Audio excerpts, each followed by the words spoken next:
Hey everyone, Dr. Steve here, and today I want to show you an exercise that I often give to my patients with neck and shoulder complaints. The exercise is called a stir the pot, and all you really need for it is an exercise ball. One thing that I often find in common with these types of patients is that they tend to do a pretty poor job of kind of integrating their shoulder movements into their core, and giving them an exercise like this often helps teach them how to do that and build up the muscles that they need to support their muscles when they're not using them for pressing and pulling and doing things like that. But it's a good idea to kind of work on this sort of thing if you do suffer from these sorts of things.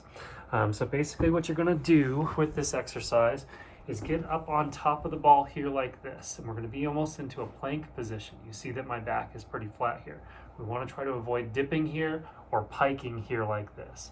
Okay, so we're going to load ourselves up, and this is where my core really gets engaged here.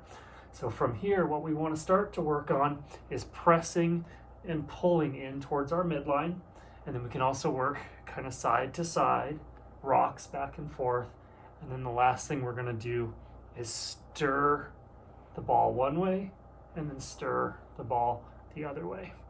You can see how if you do these after enough time, they start to kind of work into your core, and that teaches you the type of tension that you're going to be looking for anytime that you're doing any sort of pressing overhead or out in front, or doing some pulls or dips or rows or anything like that, to kind of get those muscles in the scapula to engage.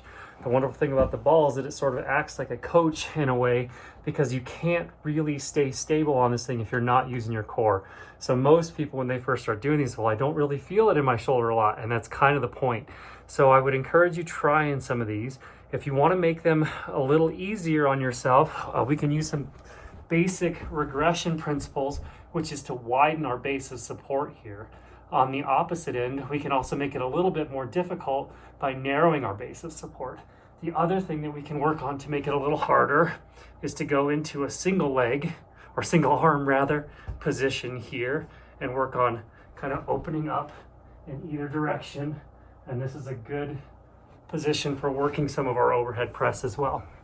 So go ahead and give those exercises a try. I'm sure they'll work on your core a little bit more. If you have any questions about it or anything else, as always, feel free to reach out to me. Otherwise, we'll see you next time. Take care.